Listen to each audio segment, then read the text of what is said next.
Howdy, folks. Today we're diving into the world of maternity and newborn photography, client experience, and what it really takes to create calm, meaningful portraits during some of life's most important moments. Right after this.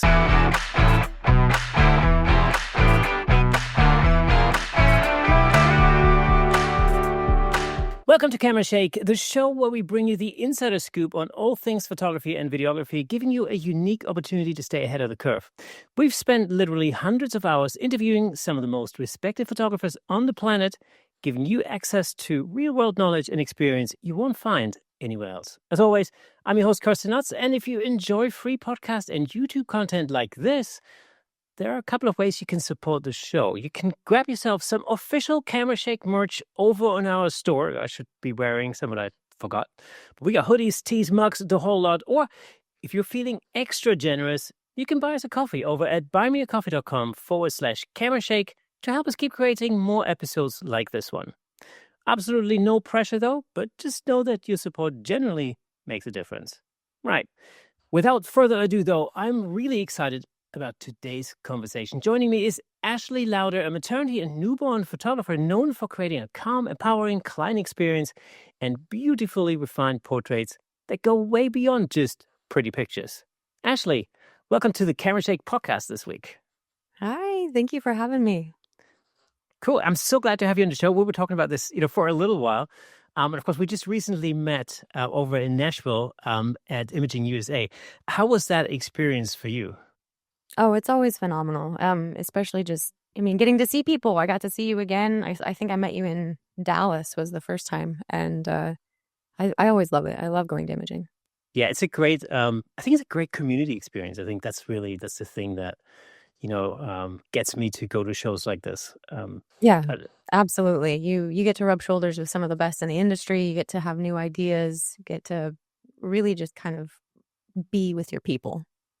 Exactly. And often I sort of take away the best pieces of advice, like at the hotel bar, when you're just over a few drinks and you're just chatting with somebody like Jerry Guiones or, somebody like that.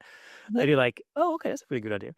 Yeah, absolutely. And just sitting at the bar and you run into Gary Hughes and he tells you something that is just, whoa, what? It's crazy. Exactly. Actually, I interviewed Jerry. That's what I've known Jerry for a good few years, and I had a chat with him. And I just basically the story is I got booked for a wedding. I'm not really, through and through wedding photographer, so I do need all the help I can get. And I did ask him, for somebody like me, who's maybe shot a handful of weddings in their life, what is the number one tip that you would give somebody, like me? And he just rolled into like a half an hour monologue, which every single thing he said was like, gold dust. I'm like, oh man. Oh, I love that. See, my advice would be don't do it. I promise I'll do it, so I'll have to do it. Right. So for people meeting you for the first time, give us a little bit of a helicopter overview over what exactly it is that you do.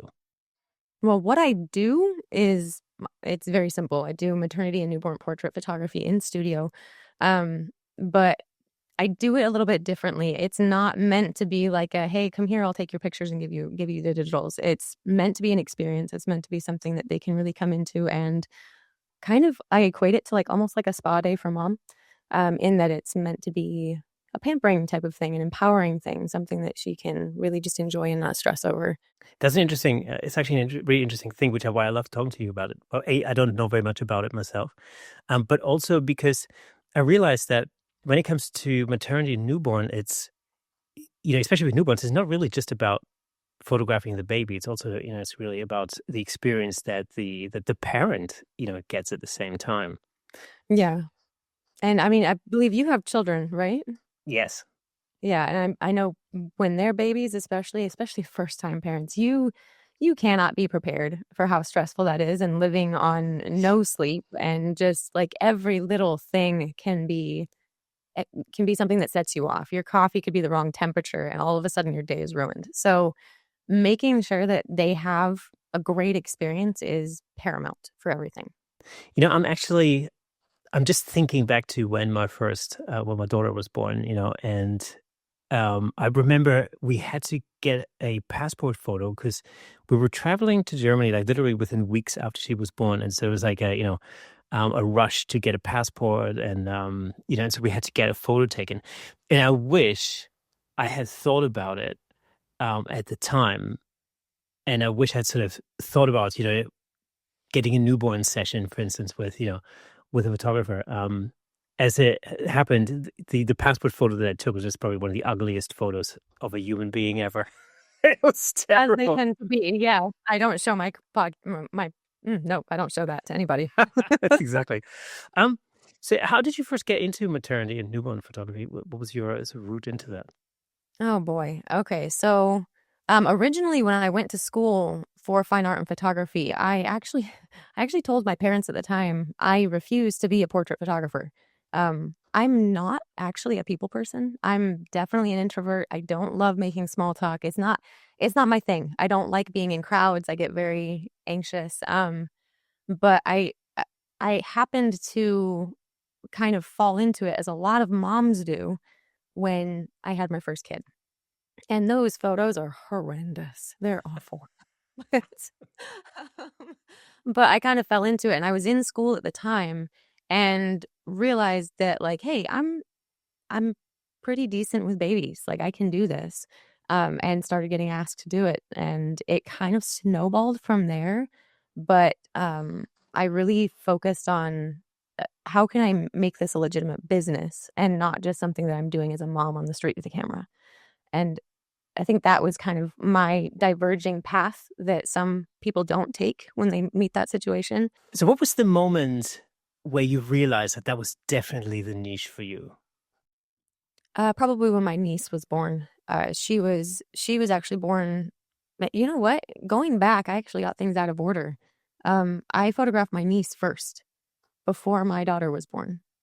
So we need to flip that. It was when I photographed my niece that I decided to I photographed my sister-in-law and then my niece. So days apart for maternity portraits in my brother's living room with sheets as backdrops, and just like, went to the fabric store and just got the super cliche kind of roughly and sparkly fabrics, and oh boy, it was awful. But did that, and then had my newborn niece that was born and did her portraits. But then it was probably how old was she? Like a year and a half later that my daughter was born. And that's when I was like, oh, okay, I like this. I like babies. I don't know that I like big people, but I like babies. So um I kind of dove into that. And it wasn't actually till later that I decided that I wanted to do maternity too. I figured out that I liked being around newborn babies. I'm really good with them. They don't argue, they don't talk back, and they don't tell me how ugly they think they are. So um I mean, that's the thing. It's hard for me to see somebody talking to me and saying degrading things about themselves. And later on, that became something that fueled why I work with moms. But at the beginning, I didn't know how to deal with it. And so I knew that I could deal with babies. And I did that for quite some time. And I did everything else. We'll take anything and everything that people send to us. But eventually it just got to be that, no, this is my bread and my butter. This is what I like, and this is what I do. Is it, I mean, I'm just trying to work out how it works. Is it like a thing that um almost like promotes itself through word of mouth, or did you have to pull a Yeah. lot of promotion behind it, or how did you grow your business in that respect? Moms talk to moms. Um, there's, I mean, there's like, it's like a whole underground system. Moms talk to moms, for better or worse. There's drama, there's support, there's all kinds of things. And I mean, if you've ever seen a Facebook moms group, you'll know what I'm talking about. But I really feel like that's the biggest thing, was if I could do something great for a mom, she would show her friends. She's going to show her baby. That's something that you love so much. You want everybody to see it, and of course, your baby's the most beautiful thing in the whole world. So at that point, the other moms would then be like, "Oh, I want that too." And it kind of snowballs from there. If you can get people talking, that connection, the person to person marketing, and that word of mouth marketing, I think, is the most powerful. You mentioned earlier that you went to school for fine art photography. Did that sort of that kind of influence or that background, did that inform the way you shoot stylistically, or in terms of No. lighting, or No, I probably could have completely foregone that intense expense in my life. I probably could have, and it would have been just fine if I'm being honest. I did learn a lot of very, very valuable technical things. Right. So I had a step above when it came to understanding how my camera worked, when it came to understanding exposure and lighting. And I mean, I did things in the dark room. I understood how that worked, but stylistically, no, not really. To tell you the truth, the majority of my classes actually weren't even photo based. So it was something completely different. I did get to learn things like color theory and design and stuff like that, but it wasn't really photography involved. That reminds me of my experience at music college. Quite a lot of the time, you learn a lot of different things. They don't immediately appear to be very useful, and a lot of them don't turn out not to be very useful. Even when you start working in the industry, it just like years down the line, you go, "Oh, I should have gone to that business class. Damn it." I Yes, yes, yes. Oh my gosh. By the way, I'm learning something new about you. You went to music school.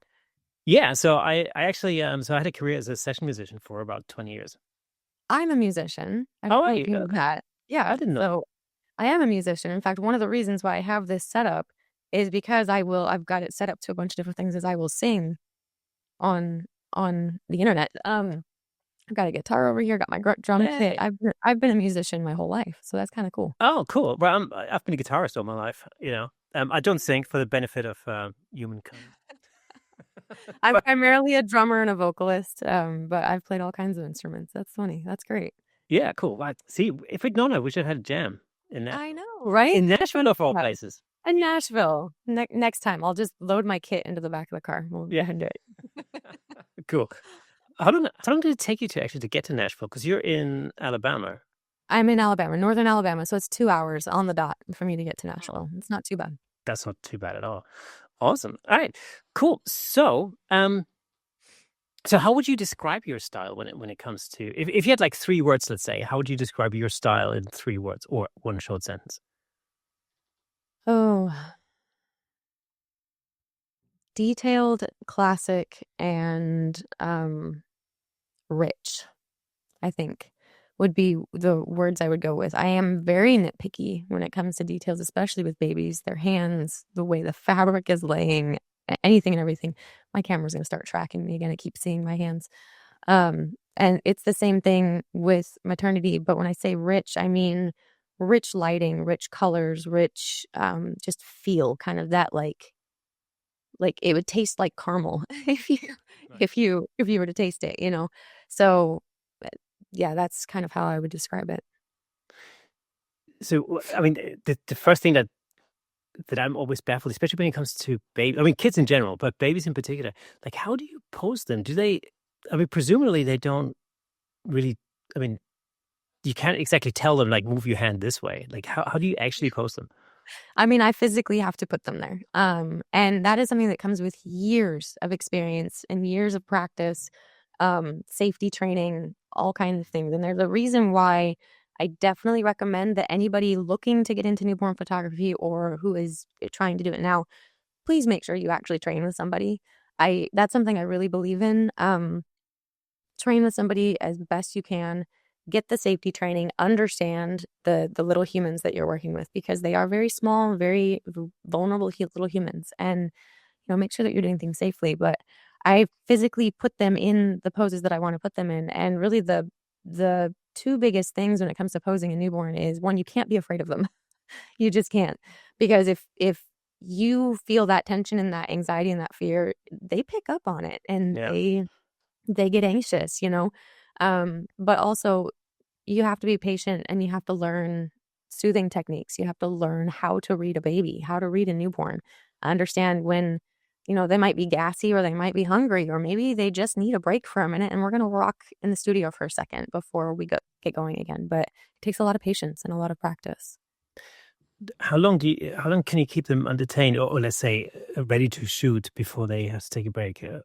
If I think back to my own daughter, I guess it would have been like minutes.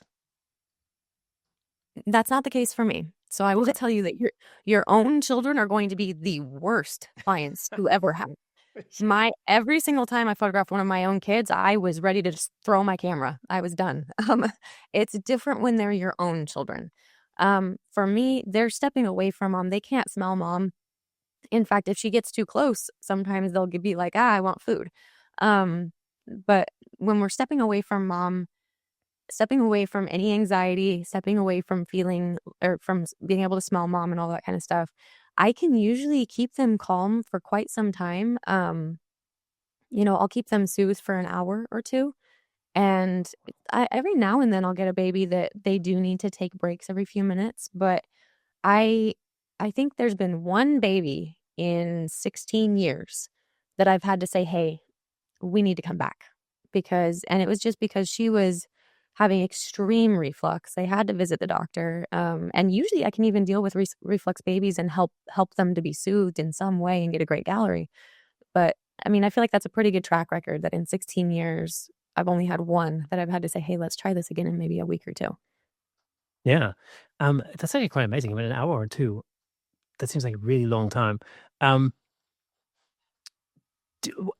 the other thing I wonder a lot of the time is like when you go through a session like that, is it important to have mom in the room, or is it even better when she's not in the room? Like, how do you manage that? It's going to depend on mom, honestly. So my makeup artist is dealing with mom while I'm first dealing with baby. And my makeup room is actually not in the shooting room. There's a separate room down the hall for her to be getting her hair and makeup done.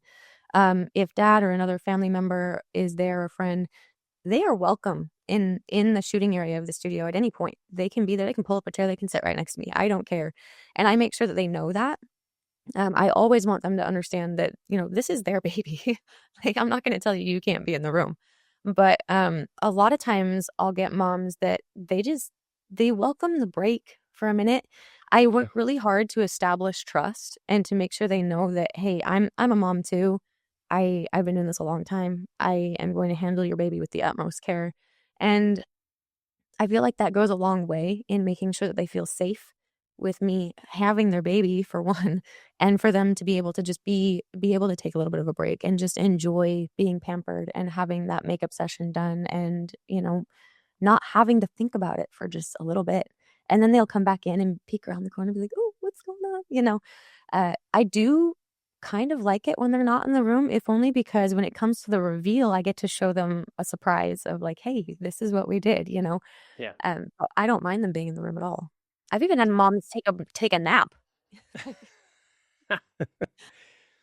The reason I'm asking this is because a little while ago I shot a session with a 5-year-old. No, it's not a baby, but it's a young Yeah. child, and he was autistic, quite autistic, and I remember it was quite difficult, Mm. really to get him to sit still, or to keep him from, like, I don't know, tearing down the light stands and stuff, Yep.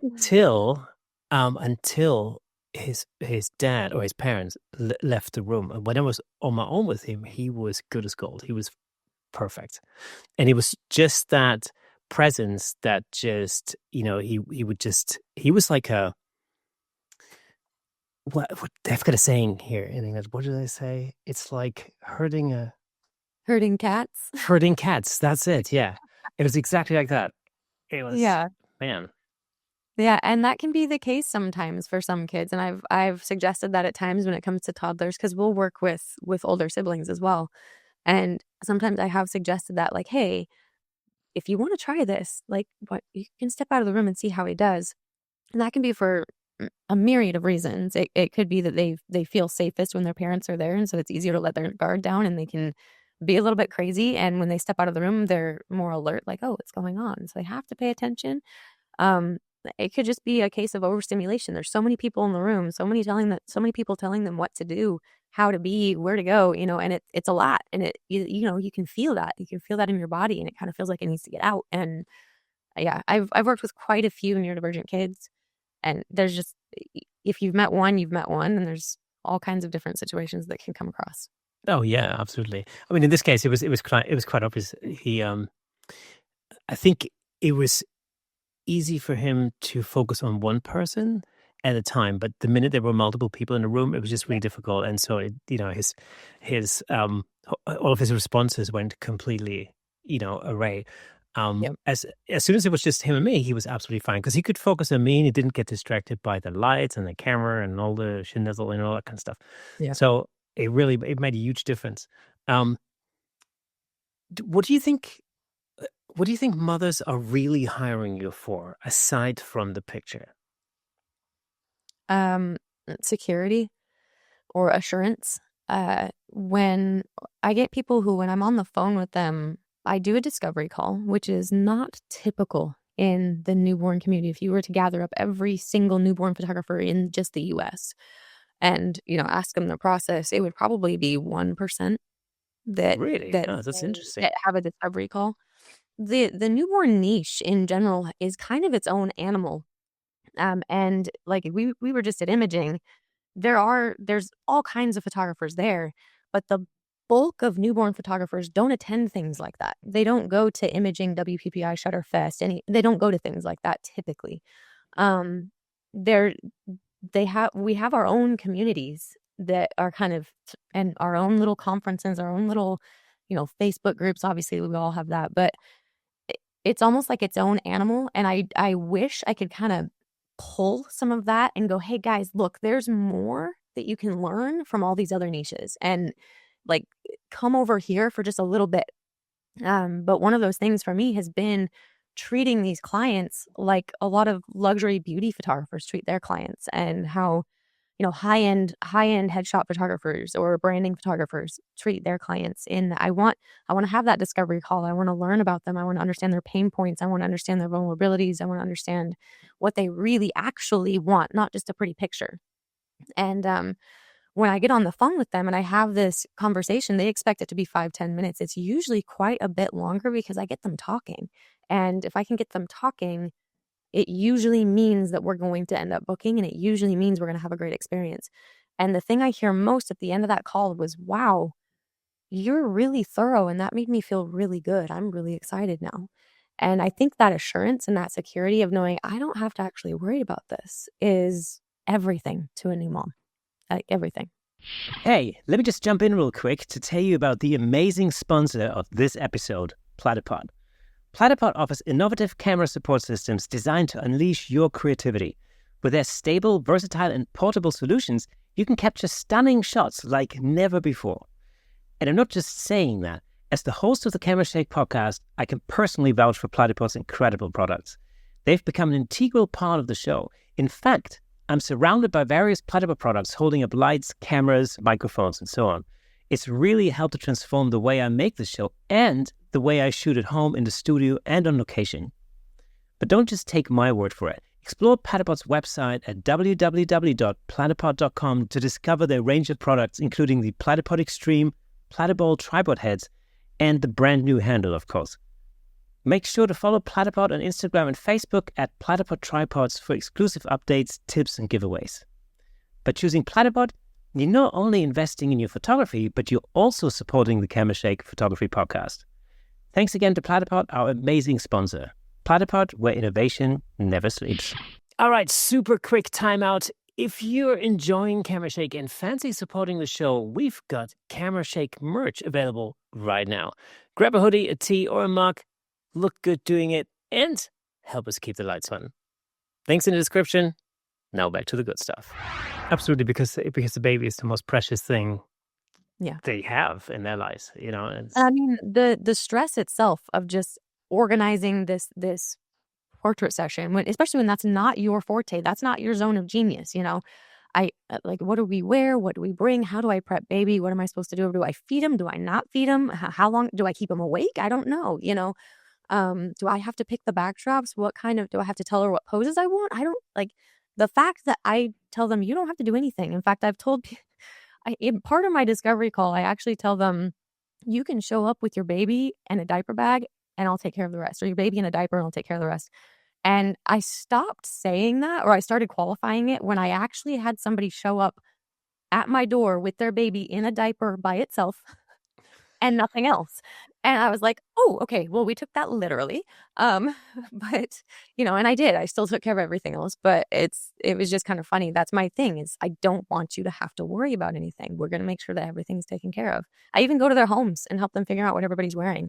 Like we take care of every single little step. How do you like from a creative perspective? How do you approach a shoot like that? Do you have um, an idea in mind beforehand, or does it depend on?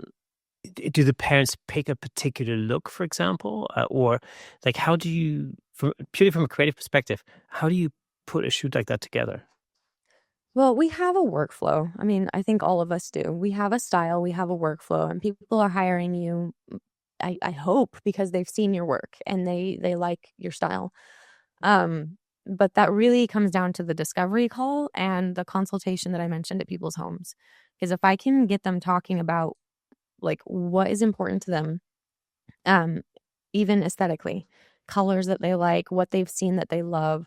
And if I can get in their home and I can see, oh, these guys have a mid-century modern type of aesthetic. This is how they decorate. My goal is for their photos to be on their walls. So I'm not going to be shooting in like a farmhouse rustic style with, like exposed woods and like that kind of rustic style if I know it's going to be going into a clean modern home.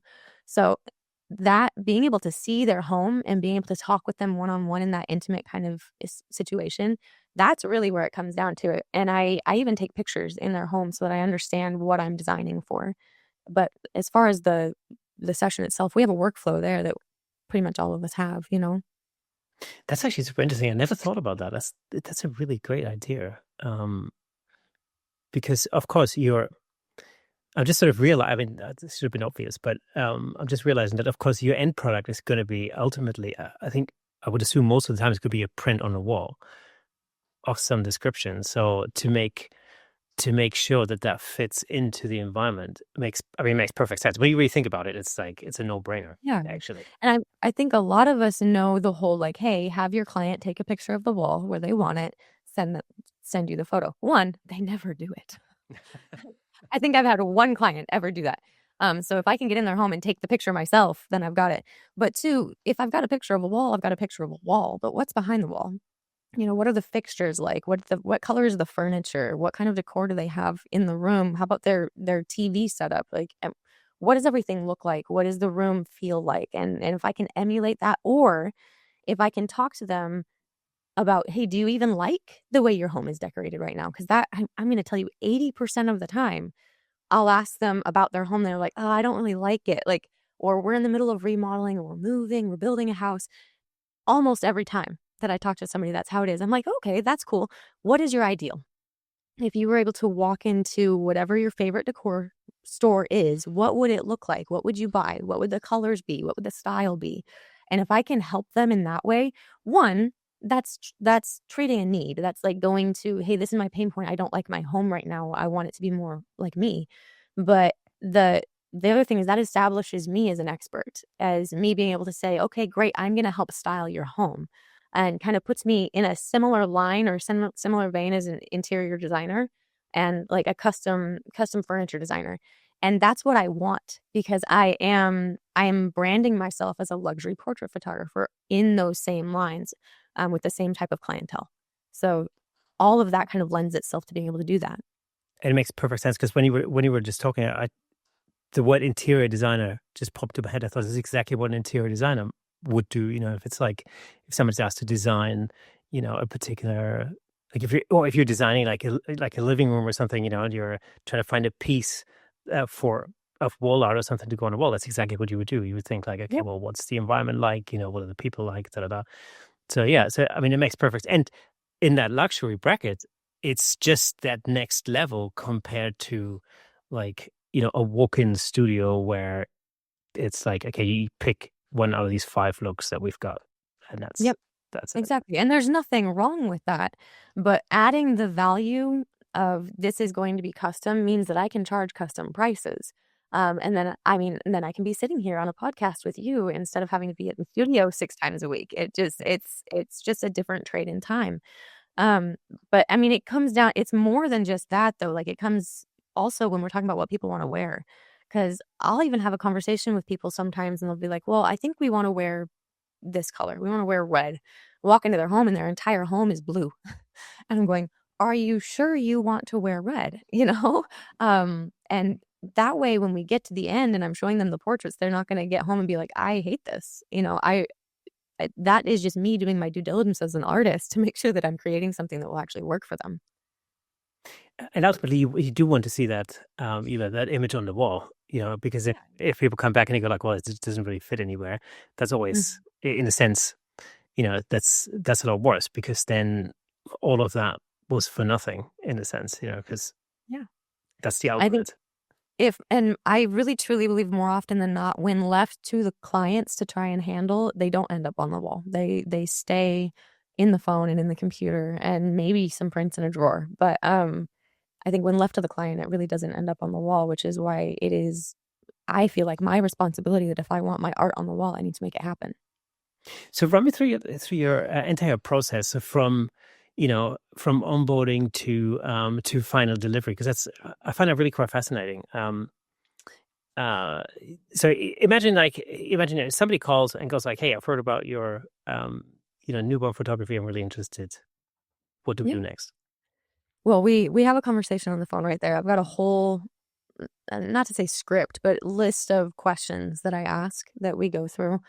And they're questions that some are emotional questions, how to, like, tell me about these feelings. Some of them are more logistical questions, do you want to be indoors or outdoors? Some of them are aesthetical questions. What does your home look like? But pulling at some of these things that are important that they maybe haven't heard of or thought of is one of the biggest things to start the ball off rolling right. So we start off with a discovery call.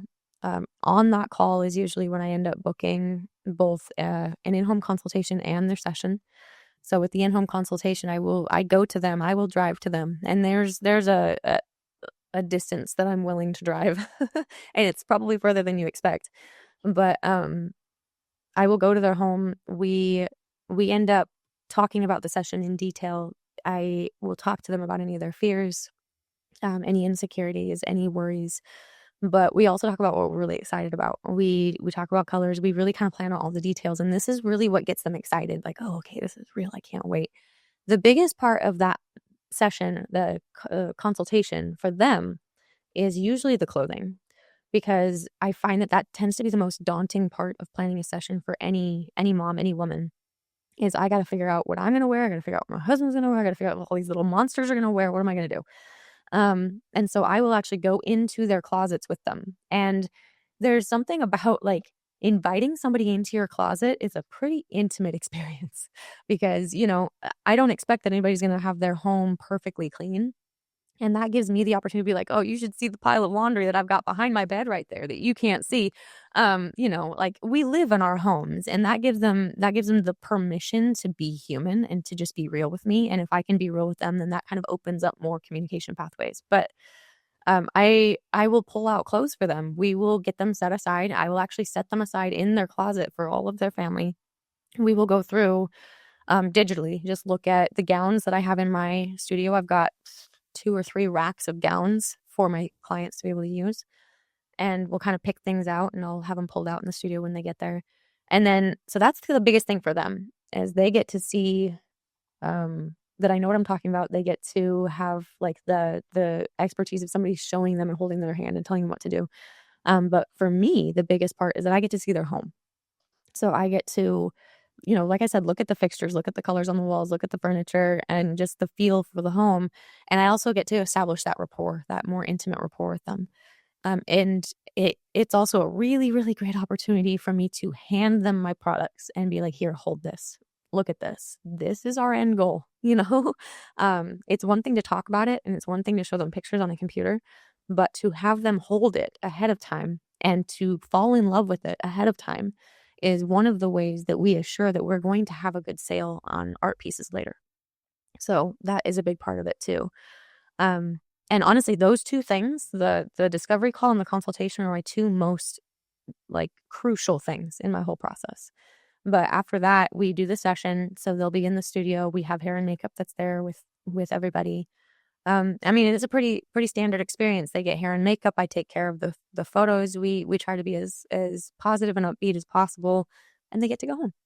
Um, and then within a week, I end up back at their home, and we do a reveal at their home with I've got my big iMac that I'm actually looking at right now, but I take my big iMac with me, and they get to see the images. They laugh and cry, and we figure out exactly what they're going to order right then. Um, After that, when it comes in, I actually hand deliver it, and if we've got wall portraits, I hand install them. So I legitimately tell you when I tell you I take care of everything, that is I mean that. I take care of everything for them. Is what's the advantage of doing the final delivery thing in their home as opposed to having them come to your studio and Okay. and do this? What is the advantage there? This is a big one for me, and I've done it both ways. And one, they're more comfortable in their own space. So if I can have them be comfortable in their own space, that's huge. Two, it's a concierge service, which is valuable, you know. If we think about other concierge type of business models, different designers, different, yeah, designers for a lot of different things, built-ins, furniture, interior design, they come to your home. There are even jewelry people who will come to your home to do it. And so that's a service, There's concierge doctors that come to your home that, only the rich and famous can afford. We have a concierge vegetable person. See? Um, Wow. Fruit and vegetable. Yeah. I mean, they've got the pet groomers and the veterinarian clinics, and they've got people who come wash your car. So why not? If it's something that I can do to add value, why not? But then a big reason for that is actually because of one of the objections that I'll come up against, that a lot of us will come up against, is yeah, but I don't really know what that's going to look like in my home. The wall portrait. Like I love it, it's beautiful, but I don't know that I can make that decision. I don't know what it'll look like in my home. And if I don't already have a photo of that wall, oh, I can show you. Give me 2 minutes. Take a picture of the wall, put it on my computer, stick it on the wall. This is what it'll look like to scale in the frame. There you go. And it helps to, you know, kind of assuage those fears and be like, this is how it is. And then they don't really have as much of an objection to making that decision. Again, when you're talking about it, it makes perfect sense. Like, I think one of the obstacles for a lot of photographers in that respect, and I know this from the portrait world, let's say, is that people say, well, if I go to a client's house, I'm going to have to take like, 5 different albums and like different frames, and all that kind of stuff. And so I think that's often why people think like, oh, it might be easier for them to just come to me and everything's there. Yeah, I mean, it might be easier for you, but is it easier for them? Exactly. Especially especially if they've got kids. Like, that is one of the biggest things for me is they've got kids, and so if I can time it right to where they're able to put their kids to bed and then just enjoy this with me, great. Or if it's, like, after dinner and, dad is there to look at the photos, but then he doesn't really care after that, he can go play with the kids, and mom and I can sit there and have a good time with this. Um yeah, I mean, it might be easier for them to come to my studio, and I've done it a couple of times, I've had out of town people or whatnot. I don't like it. I don't like it as much because I don't feel like I can get them as comfortable and as at ease, and I don't have to take a million corners. I don't have to do that. I take one album, one folio box, and my swatch box from Graphy Studios, and that's it. Um, my framing stuff is shown digitally on my computer. I mean, we've got really great renderings now. So I can show them that with actual corner videos. I do all kinds of things and they're able to see it. And I've never, ever, ever had to show them a physical corner. It's super interesting because not too long ago I was in a studio where they've literally built a sales room, which was entirely designed just for that final session when people come back after the shoot. Um, Yeah. but yeah, I really I like the whole concept. I like the fact that you installed a wall art as well. That's really that's like the final, the final little Yeah. detail. Part of the reason why I started doing that was because I would follow up with clients and be like, "Hey, I would love to see. Can you show me a picture of the wall that you got the artwork on?" This would be months later. Oh, well, my husband hasn't really had time to put them up yet, so they're still just kind of leaned against the wall. And I'm like, what? Yeah. I'll come over. I'll put them up right now. And so, like, I mean, that takes a few minutes, but it's a huge value. And then, like, I know how it's going to be arranged, and I can put it up. I've even had clients that have already had wall galleries of, different things over the years, and they've asked, "Can we incorporate all of this?" And yes, absolutely. So I can take picture of that wall with all of the images, and in Photoshop move things around and make it so that we've got a whole new gallery. And they love that because then they don't have to do the work. And the husband loves that because there's no honeydew list. There's no like, hey, I need you to do this when he really doesn't care, you know? So it's just a huge value. And if I can add value at every step of the way, then without having to add to my expense overall, that's great. I love the whole concept because actually when you take a step back, like for somebody like me who's really completely new to this, um, there's a degree of simplicity to it. And I'm wondering whether a lot of photographers that sort of that maybe they want to go into this genre, um, tend to overcomplicate the client experience. But where do you think people would overcomplicate that whole experience? Oh, I think that's just human nature. We overcomplicate everything everywhere. Oh, well, I think a big part of that is in the sales. When we overcomplicate things, it's having 10 million options and 40 different packages and but you can do this add-on, and if you do this, then you'll qualify for that. And oh my goodness, like just burn that to the ground, give them like 3 things. And make it simple. Stop nickel and diming. I think that is like a huge thing that complicates things. Um, make it easy, I guess. We overcomplicate it thinking that we're going to give them options and that they'll want options. No, they don't. They don't want options. They want easy. So if you can make it easy, then that's all that really matters. That's all that matters. That's what I find with headshot sessions, to be honest with you. It's really taking all the complications out of it and just simplifying, taking all the obstacles Yeah. out of the way and just simplifying the whole thing. Which is why I don't do online galleries, just Yeah. out of principle. Like it complicates the whole thing. It complicates the decision making for the client, because they, days after the shoot, they sit there and they're looking at a gallery of like 100 images and like, Yeah. how are you going to pick? They're all so minutely different. Um, how are you going to pick the final shot? And then from my perspective, it overcomplicates things because I have to wait for them to make a decision, which I often have to follow up on, uh, Yep. before I can even start retouching, and then get the images out. I just want this project to be done virtually almost by the time they walk out the door. So I do um, I do that whole process of picking the final shots Yeah. at the end of the session in front of the screen, because then I love that. I love that.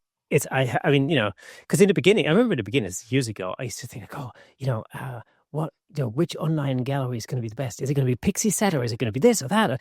And now it's got this feature Yeah. and that feature. And then I can't remember who I spoke to. I spoke to a friend of mine at some point. He went, I don't do any of that. Like, No. when they leave my studio, I know what I'm going to retouch. And I'm like, oh, this Yeah. is so simple, but yeah. And honestly, soft proofing, I think, is one of the most brilliant things that anybody ever decided to do. Like, I think it's great. And if it wasn't for the fact that I have a newborn baby that needs to not be in the studio anymore, then I would 1000% be soft proofing. Oh, yeah, absolutely. Completely. I think that's incredible. And I have done soft proofing in the past for other types of sessions. And it's amazing. It does and they're living in the moment. They're already in that emotional moment of, oh, I'm so excited. That felt so good. I can't wait to see. And that living in that emotional moment allows them to be excited about it when they get things too. Well, Kind of exactly. And room that's for it. exactly it. Absolutely. And the thing is, like, I always use it as a way to um create a sense of confidence and take people's nerves away and and to calm them down, because ultimately every single person, I always say this, every single person who walks through my door will utter the exact same words on the way in, and that's I hate having my photo taken. That's usually sentence number one when I come through, right? Oh, I'm so unphotogenic or whatever. Yeah. I uh don't look good in photos. My husband's so photogenic and I just don't look at, yeah. Yeah. yes. Exactly. Yeah, I've exactly. heard it all. Yeah, absolutely. And I hear it every time. Every time somebody comes for a corporate headshot, it's always the first thing I say. Mainly because they realize they have to be there rather than they want to be there. You know, Yeah. and it's a bit different with actors. But With corporates, yeah, that's usually how it goes. My boss says I have to have a headshot. But then with actors, you get the picky, like, oh no, you need to show this, and like it that can be a little bit different too. Yeah, not true. I mean, actors are different. They have different different needs. Interestingly enough, I've I'm always surprised how nervous actors can be in front of a camera because obviously you'd think that's how they earn their daily bread. But Mhm. actually, when they're in front of the camera and they're doing their job, they're running their lines, they're playing their role, they're acting. They're not really focusing on the camera per se, but it's just sitting there and posing in front of a, a stills camera and having like strobes go off and all the rest of it. It's definitely not part of their everyday experience. So, No, it's not. And that's something that I've done that I do often. I act on stage often, and I've been in a couple of small films, but it's completely different. Like you forget that mm, the camera's there when you're yeah. when you're working in a film type of set. You are in the moment. You're in a scene. And on stage, you don't have to think about a camera at all. Once the moment's gone, it's gone, and there's no proof of what you did to mess up. Yeah. But I mean, I'm a wreck in front of the camera. I'm not good at it, which is why one of my goals this year is actually to do self-portraits at least once a quarter so that I can get more comfortable and understand what that feels like in my own body when I'm telling my clients how to do things. Because I don't do that very often. I don't like being in front of the camera. It's an interesting thing. When I first started making this podcast, I used to hate listening to my own voice. And I cannot stand watching myself back on camera. And when I first started making this podcast, it took me about I want to say about 16 episodes until I could actually listen back to an episode. Because you listen back to it and you kind of, you hear your own voice and it sounds completely different from the way it sounds inside of your head. And you think, well, that's not, do I really sound like that? Oh my God. Like, this is what other people hear when I'm talking. I better shut up forever. You know, um, but there is a point, interestingly enough, where you get used to it and it becomes almost like a character. It's like it's a characterization of yourself in, It does.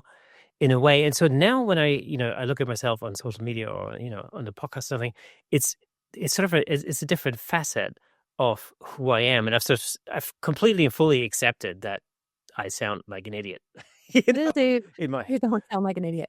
That is a really great way of putting it, and I've never actually thought about it like that. I'm a live stream host on TikTok, and it's something that I fell into doing, but at first I was like, this is weird, you know? And I do enjoy making and producing like TikTok videos, but I rarely watch them back where I'm talking because I don't like it. But I got to a point where while I was live streaming, I got used to it. It became a character, and I never thought about it like that. But that's exactly what it became. Was this is a part of my persona that I'm putting forward, and I don't have as hard of a time seeing myself anymore. And I never thought about it like that. Yeah, it takes a while. So one of the things I do is I create YouTube content for Platypod, where I teach photographic techniques using their tools, and this could be they make a lot of tools that are very useful for things like macro photography, tabletop photography, stuff like that. And I come up with creative ways of using these tools, and this might involve portrait lighting or whatever, right? So I can come up with whatever basically. And the interesting thing about this is that when I present a camera for that, I need to be excited. You have the excitement for the subject matter has to come across. Yeah. And so I'm always like 120% of myself. I'm always like I'm hyper K basically, when I talk to camera. And it's really interesting. My daughter, my 14-year-old daughter was sitting so you can't see it, but basically it's sort of almost like an open plan little space. I have my shooting space over there. Where I'm sitting here is where I'm editing normally. And then the living room is actually just there, and it's just one long space, right? Yeah. Yeah. And so I was filming a video, the talking part for a platypus video, and my daughter was sitting on the couch, and so she was like watching me do my piece to camera, and I'm like all like super excited and blah, blah, blah. And Yeah. then I put it on a computer, and I was editing it, and she came over and she watched me editing my talking part, and she goes, "Wow, that's completely different from what I just witnessed you do over there, because the camera takes about 20 to 30% of the energy out of you. So you have to put more in order Yeah. to get that excitement. And this is something I mean, over like doing probably like, I don't know how many, like 100, videos or whatever I've done, it's sort of something I've sort of realized is that I have to be 120% of myself in order to come across like 100% of myself. Because if I only give 100%, I'm going to come across as only like 80% of myself. If that makes sense. Yeah. And then I come across more muted than I actually want to be, Yeah. um, and it's sort of an interesting thing where you realize this is really acting. I mean, it's you just Oh, 100%. turning on and you turn into this persona. Like my daughter always says my accent changes as well, apparently. So I'm being told, Yeah, that happens to me too. But that's funny. I noticed that too. In fact, my husband actually said something when I first started streaming. Um, he's like, "You have a lot of energy when you're streaming and talking to people and answering questions, but then you come back and it's almost like you're not quite decayed. there for us." Yeah, yeah. And Sink I'm in. like, yeah, and I think part of that is it gives me energy. I like doing it. But the other part is, while I am being genuine, like I'm not lying to anybody. There is an element of acting that's going on when it comes to being on the camera, even in that capacity. And that's really interesting that your daughter noticed that too. Yeah, and the thing that's kind of for me, and I know this is completely unrelated to any newborn and maternity photography that we're actually supposed to be talking about, but it doesn't matter. We'll come back to that in a second. Actually, I know exactly how we're going to swing back into that. But I tell you what, this has done, like recording, YouTube videos, doing this podcast, all these kind of things. What it's done for me, it's given me a huge amount of confidence to speak on stage.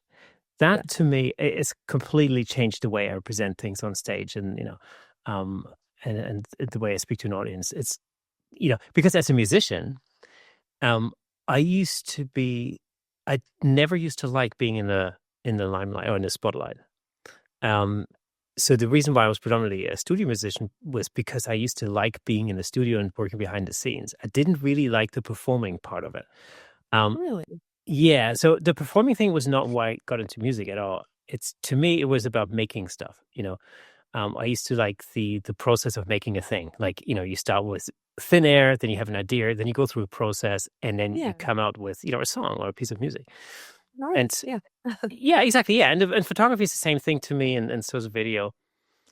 But the then having to perform it, that to me was almost like in the way of getting on to the next idea. I was never really into the performing part. But of course, I had to do it. And I'm not saying it wasn't fun, but there were fun moments. But so I used to like to be the guitar hand. I used to like to have frontman or front woman on the stage, who would take care of all of that, communicating with the audience and all that kind of stuff. And I'd be like, I'd be quite happy just backing them up. I was super happy with that. And then through a sheer coincidence, I ended up performing acoustic guitar, steel string guitar, as a solo artist, right? Playing Nice. instrumental stuff. And of course, then immediately you are in the spotlight because there's nobody else on stage with you. So now Well, you have to do it all. You have to perform, you have to communicate with the audience. You have to segue into the next tune. I had to retune my guitar after every song because I use different tunings and whatnot. And so there'd be a minute or a minute and a half where, if I didn't communicate with the audience, they'd just be watching some dude tuning the guitar on stage. dead air. Yeah, Right? exactly. Yeah, exactly. So, now remember, I used to try lots of different things. I used to really think about it. I used to think, oh, okay, I'm going to learn some jokes, right? Like an actor. I'm just going to, learn lines. That Yeah. completely backfired because I'm terrible at telling jokes. So, um, and I tried all sorts of different things until I realized that because at the time I had basically a newborn baby. Um, and so there was all sorts of stuff happening every day at home, because it's like, it's a nonstop adventure.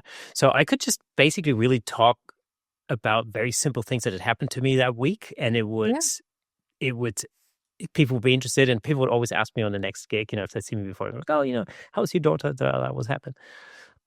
So it sort of helped me to kind of, you know, uh, connect with the audience. It's relatable. Yeah, Yeah, it's it's relatable, relatable. exactly. It's a way that you become human to your audience, and your audience relates to you. And I mean, there's something to be said about being the expert and being the one who's on the stage. But if you're already on the stage, you're already the expert, So Yeah. you don't have to prove that to them, really. But being able to relate to them it's powerful. I think that's great that you figured that out. It's interesting because I always say this. I judge a local Battle of the Bands competition, and they get some Oh, feedback. And one of the things I often say is um, because I judge the musical performance and the stage performance, and so I always say to them, like, look, in the English language, we even say we're going to see a band. We never say we're going to hear a band or we're going to listen to a band. You really just say we're going to see a band, which tells you a lot about the in terms of senses, which sense has the highest priority.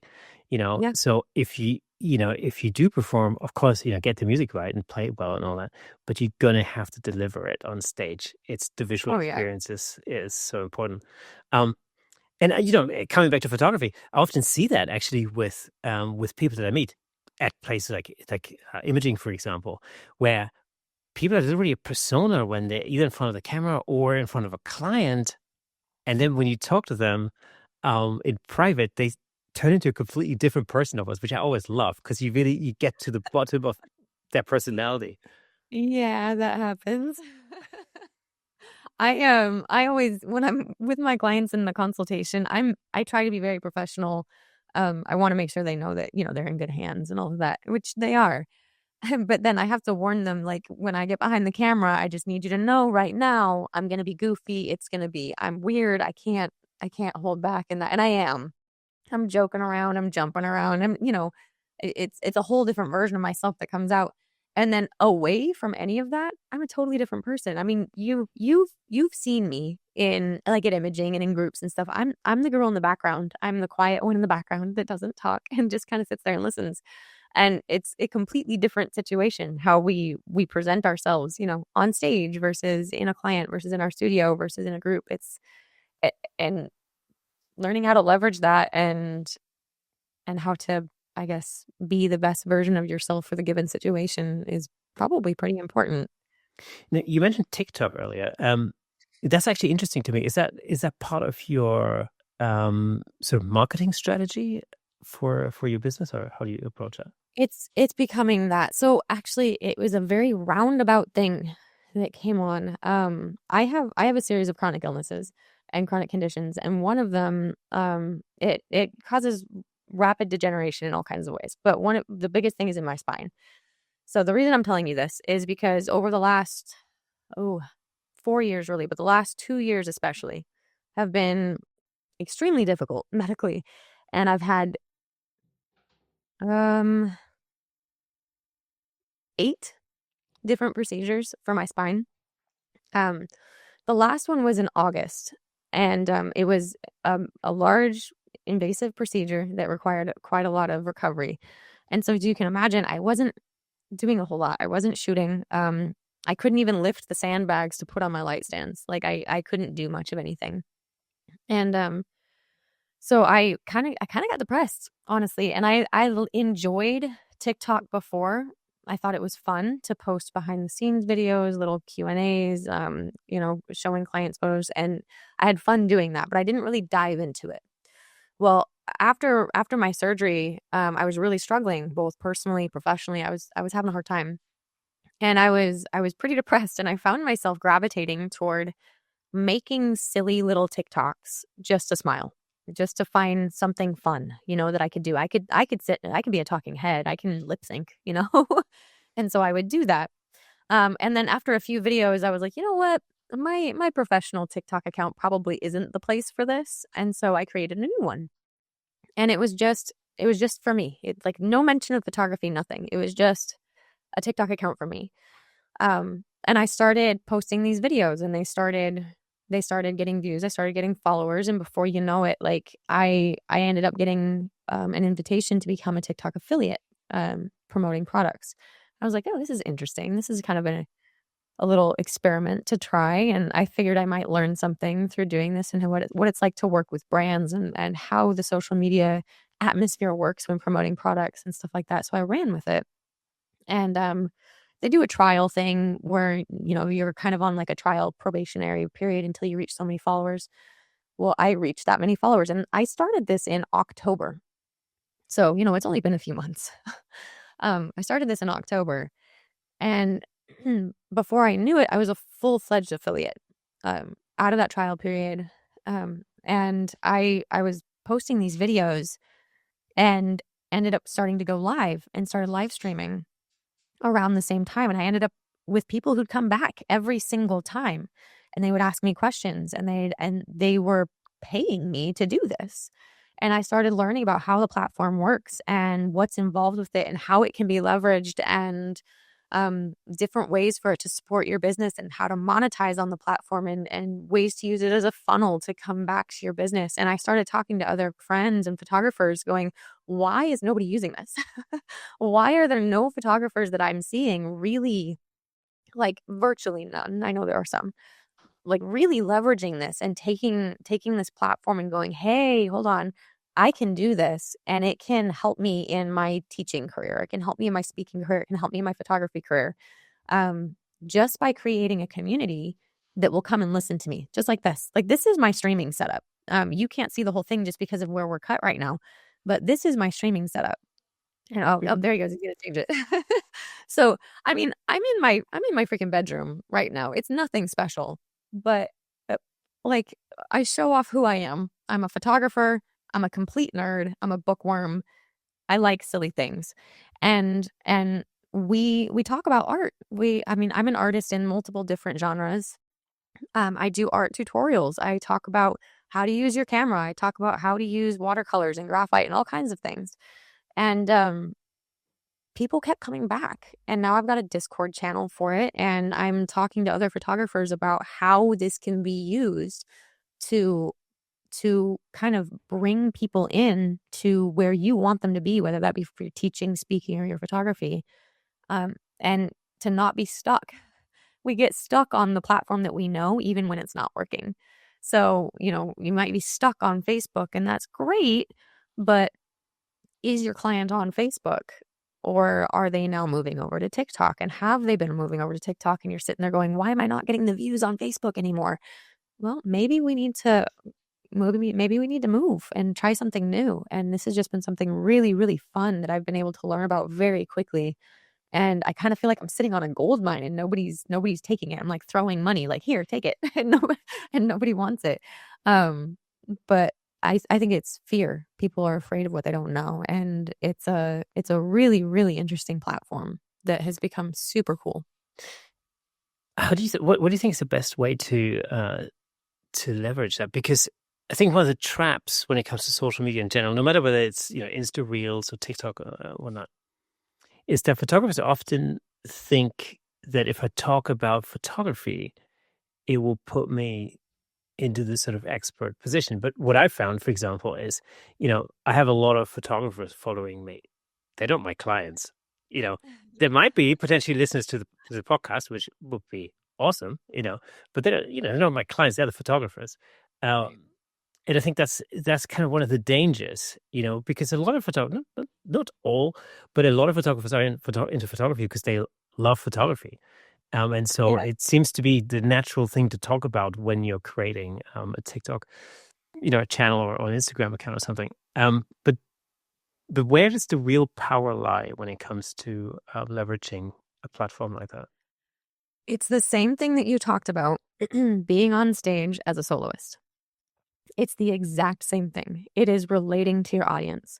So yes, you should talk about photography because you're a photographer and that's what you do. And you want people to know you. You want people to know who you are, what you do, what you like, because they can't trust you if they don't know you and like you, So you should talk about that. But that is not the only thing you should talk about. And I think that's where people get stuck. I should be introducing myself as a Huntsville mother and photographer, as a Huntsville theater lover, as a Huntsville musician and photographer, I should be introducing myself as like, hey, my name is Ashley. I'm a mom. I've got 4 kids. I've lived in Huntsville for the last 9 years. This is some of the stuff that I like, and have it put on the screen. Like, this is some of the stuff that I like. Can we be friends? And like, let's connect. Let's have fun with this. Tell a silly joke. Get people to like it. Start interacting with the other brands or organizations that are in your town. Like, actually get involved with them. Actually talk to them on their platforms. Actually, interact with their comments and the people in there. If you start talking about your hometown or your area, you'll notice that you start getting TikToks from people in your area. And I mean, I don't know that makeup artist from that plumber, but I'm starting to get their TikToks on my account. The biggest thing with these platforms, and the one I know best is TikTok, but the biggest thing with these platforms is that really you're not honestly talking to your audience, you're talking to TikTok. And so what I'm trying to do when I'm making a video, or if I'm streaming, is I'm trying to tell TikTok, this is who needs to be watching me. Put me in front of those people. And so I need to tell them, I'm from Huntsville, Alabama. Put me in front of people who are in Huntsville, Alabama. I'm a mom. I work with moms. Put me in front of moms. I'm an artist. I like to work with other people who value art. Put me in front of people who value art. I love music. Put me in front of people who love music. This is my favorite restaurant here. Put me in front of people who like that restaurant. This is my favorite clothing boutique. Put me in front of those people. And like, it's about relating to those people, and that's how you build an audience that is your local audience. It is a lot easier to build a general audience from around the world. I know that because I've done both. But I think that's where people it's not clicking in people's minds. I'm not talking to, the person across the street with a kid. I'm talking to TikTok and trying to get TikTok to show me to that person. And if I can relate to them, then they'll like me. But I think that's the biggest thing, is I'm trying to relate. I'm not trying to prove myself to anybody. I'm just trying to be me. And that's really, like we talked about, overcomplicating things. That's what's happening. People are overcomplicating it. That's super interesting. I feel like there's a whole separate standalone episode in that. Oh yeah. Oh, we good. Yeah. It's interesting because, I think, the vast majority of people are aware of the fact that social media is, the backbone of any kind of marketing that they do, or should be doing. It's a big part of it. Yeah. It's a huge part of it. But it's actually quite difficult. Like, when you're not used to doing stuff like that, it's quite difficult because you sort of, you can't come from what I call flyer mentality, where you basically put together a flyer, like a handout, type of thing, and then you just create a digital version of it and post it on Instagram and think, Yeah. and then you wonder, well, why does nobody call? Well, because it's like, it's not the most, not the same thing. It's not the same thing. Exactly. Yeah. Yeah. And like, you talked about how you didn't like hearing your own voice. A lot of people don't like seeing themselves on camera, don't like hearing their own voice. And it kind of just comes with exposure. It's going to be uncomfortable at first. It's going to be kind of like, ugh, what am I doing? And like, is this dumb? Like, but you have to just do it anyway, and realize that nobody actually cares. And that sounds so callous, but nobody cares. So like, kind of get over yourself and just do it. Okay, so just to close this out, I do want to have a quick chat with you about just some technical parts that I've always been wondering about when it comes to, especially when it comes to photographing babies who really newborns, and that's got to do with lighting. How Yeah. do you approach that? Is it do you use strobes? Do you use constant light? Like, how do you do that? What's the best way to go about that? I use strobes. Mainly with newborns, it's usually a single light system. Usually, every now and then I'll pull in a reflector when I need to bounce a little bit, but it's usually a single light with like an 86-inch PLM diffused, sometimes diffused twice. Like, I'm really looking for super, super soft light. And it's some of the most simple setups you can use, but that's another thing that people overcomplicate a lot.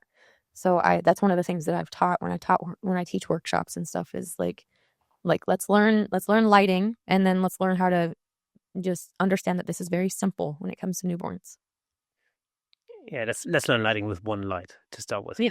before we bring 5 lights in. Yes, That's and all you right. don't need that with newborns. You rarely need more than one light, and now and then you might need to, but that's for a larger setup for sure. Yeah, because I've always thought like, oh, I wonder whether strobes work because because they're babies. Is it would it be better to use constant light or you know? But from a photographic point of view, I very much prefer strobes. It's just part of my workflow most of the time. Yeah. I mean, I've done both. There's pros and cons to both. I do prefer strobes. When I was using constant lights, I didn't love how hot they would get. Um, that I didn't like that at all. And I like the control and the power that I like to get with my strobes. Finally, what's next for you creatively or professionally? What is your next goal? I've really, really been getting into classical dance portraiture. That's kind of been my obsession of late. I picked up dance as an adult, classical ballet as an adult to help with some of those chronic conditions that I mentioned earlier. As like a form of physical therapy, it's been something that's kind of kept me sane in the last few years, and I just fell in love with it. So I've been studying that, and it's a lot more intricate and detailed than I ever expected, but it's so beautiful and it's so much fun. So I've been doing a lot with that, and I can't wait for some of the stuff that I've got planned. But I have a personal project that I've started. I mentioned self-portraits that I haven't really been doing and that I wanted to start doing more of this year. But I challenged myself to do more creative portraiture. Just for me, like not for anything in particular. Like maybe I'll throw something into a competition, but it's not commissioned in any way. And my inspiration for that, like I started looking for like how do I want to approach this? What are some of the things I want to photograph? I started coming across quotes or just verses or book quotes or whatever, famous quotes, things that were very poignant, very emotional. And I realized that I didn't want my inspiration for these types of sessions to be visual. I didn't want to see something on Pinterest or Facebook or Instagram and be like, "Ooh, I want to create something like that." That didn't feel right for what I was going for. I wanted a way to really work my creative visualization. So I started finding these quotes and I started saving them. And my inspiration board for these shoots is all words. None of it is visual at all. And I started kind of picking one and two here and going, what would I do to represent this? What does this look like in my mind? Um, and have started creating my own version of what that looks like based on just this small quote. And I'm really excited to start bringing some of those to life. I've got some that I've started like sketching or putting together like little digital renderings from what's in my head. And I feel like it could be a really amazing series, but it's going to take some time. And I don't know. It's just something I'm really excited about. Awesome. I'm a huge fan of personal projects, Yeah. because I think it's probably from a creative perspective, it's one of the best things that you can do to push yourself creatively, which will then have an impact on just about anything else that you do, regardless Yeah. of what your sort of your native genre of photography is, whether you're a portrait photographer or, whether you shoot still life or a macro or whatever it is. If you push yourself, um, especially because these things are sort of, what's the word? There's sort of genre overriding. Even if your main thing is shooting toys, if you throw yourself into portrait and portrait lighting as a personal project, you learn a lot, which will then have an impact on the way you light your toys and Exactly. things. So that's why I'm always totally for like trying out things that you're not necessarily used to. Yeah. Yeah. I'm excited for it. And might actually end up modeling for a creative stylized session later on in the year, which is gonna be really interesting. It's not fully planned out yet, so I'm not gonna talk about it yet, but if it ends up happening the way that I'd like it to happen, it's gonna be really, really cool. Fantastic. Ashley, it's been an absolute pleasure having you on the show. Thank you so much for being the guest on this week's Camera Take podcast. Thank you so much. It's been fun. I appreciate it. All right, folks, that is it for today. A huge thank you to Ashley. This was one of those conversations that's both inspiring and packed with practical takeaways, which is always a win. But before you head off, let me recommend another episode I think you'll really enjoy. Go and check out episode 292, where I spoke to many well-known faces over at Imaging USA in Nashville just a week or two ago. If you enjoy what we do here on Camera Shake Podcast, don't forget you can support the show by picking up some Camera Shake merch or by buying us a coffee over at buymeacoffee.com/Camera Shake. It generally helps us keep the lights on and the episodes coming. And for those of you listening to the audio version of the podcast, did you know that there's a fully fledged video version in full Technicolor over on YouTube? Well, if you don't, you should by now because I mention it all the time. You'll see examples of Ashley's work and plenty of visual context to go with the conversation. Just head over to YouTube and search for Camera Shake Podcast. If you're already on YouTube, drop us a comment, hit like, ring the bell, and share with a friend. Your engagement really helps the show reach photographers all over the world. Thank you so much for listening and watching. A new episode drops every Thursday, so make sure you're subscribed. Until next time, keep shaking things up in the world of photography. See you next Thursday.